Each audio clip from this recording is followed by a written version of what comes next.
Good morning, everyone. I want to do something totally different. What I have here is this the photo paper. You can see what it is, Kodak Extra Life. Why I use it is because it's waterproof. So you can use any photo paper as long as it's waterproof, and that's pretty important for this stuff.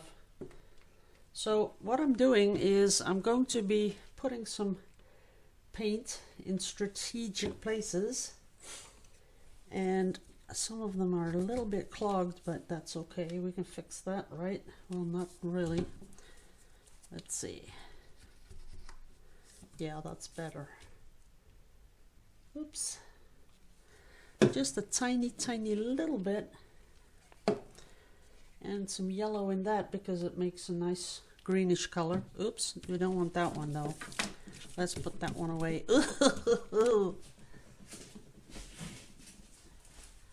Oh, we don't want that one there. Okay, that's fixed. And a little bit of this blue. Just a couple of drops up here. And I want a little bit of purple. Purple. Now, when you do this, the colors and the drops, that's not important where you put them. The more important part is where I want that to connect a little bit, where you fold it over and what you do now, that's the important bit.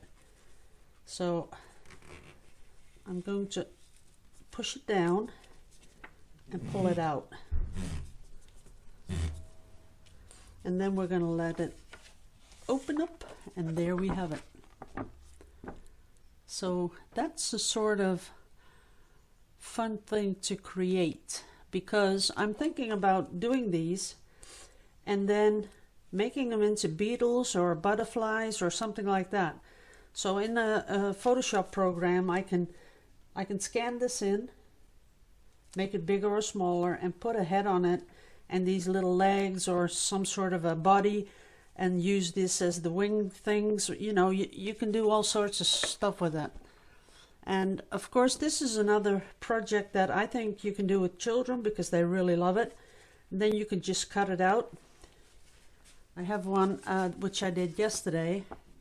This one is really dark, but as you can see, it gives the illusion of some sort of a bug. So if I were to cut this out, which I'm not going to do because I really like the pattern, I made some prints out of it.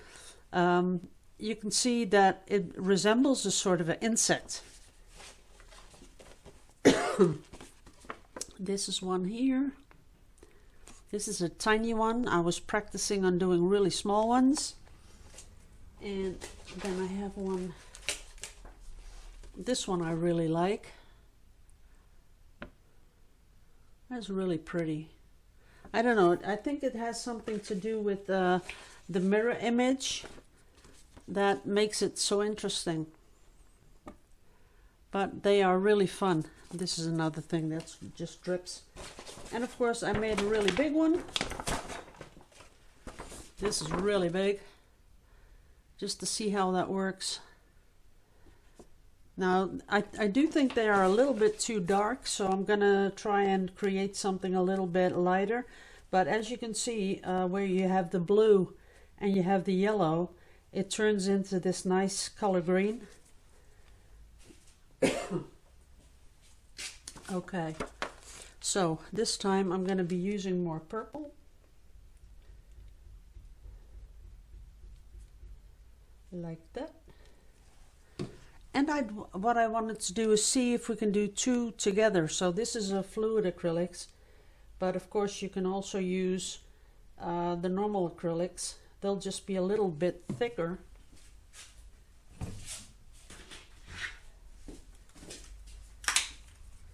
I'm going to be putting in this really fluorescent pink. Yips. See what happens with that.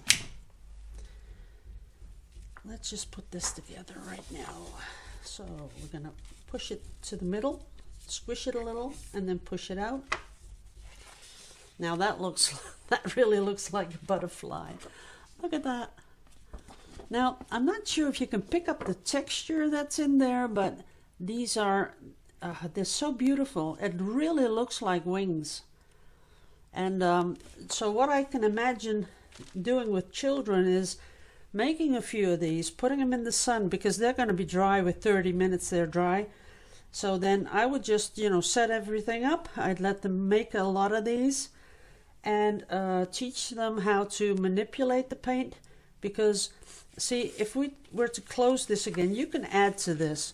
So if we were to say we need a little bit of green, and we want here a little bit more body down here, and we want to end it with green, you can add to it and then just squish it again. Not too much though. And there you see that you add the green and you get a whole different look altogether. But I can imagine that you make these with the kids and they all put them out in the sun, put their names on it, out in the sun. They go in and have birthday cake or whatever you're doing with those kids.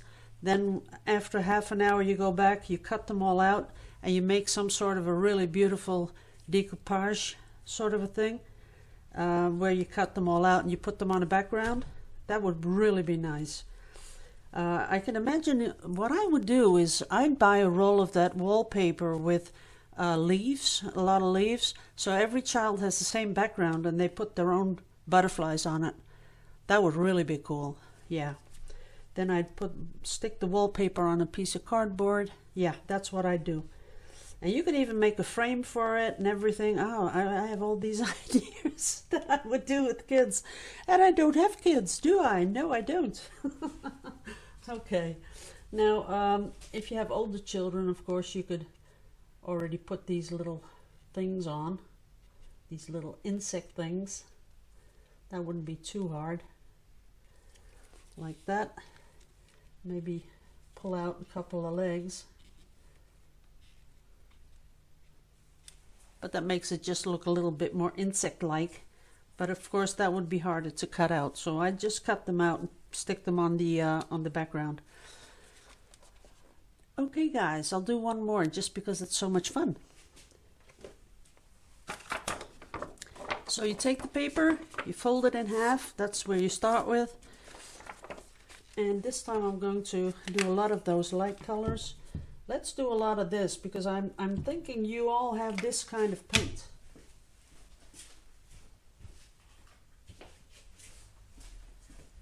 You all have this paint because everyone's doing the acrylic pouring, of course.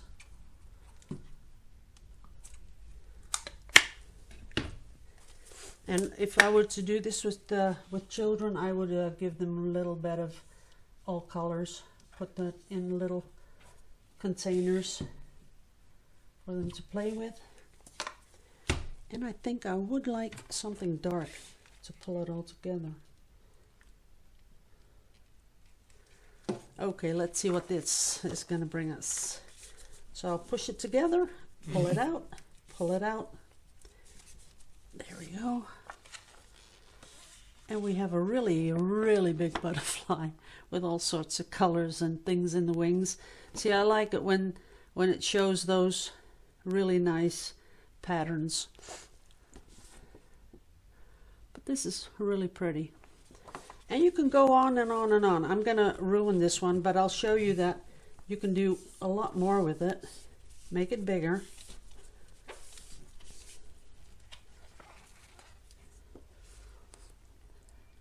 See, now it almost looks like a beetle. I like beetles. That's kind of cute. And we'll make it a little bit longer. Go like that. Ooh, that is really interesting. The more you push it, the more pattern you get, the more colors go together. But also you have to watch out because you don't want to do this too much, because when you push all that paint together, then you get the gray or muddy paint. So you don't want to do that. So keep in mind that pushing it too much will give you the mud. But this is really pretty. I'm thinking about things that I want to really do with this. So I'll come up with something different. But for now, it's cutting them out and making beautiful butterflies and bugs out of them. And that's it. So thanks for watching, guys. See you in the next one.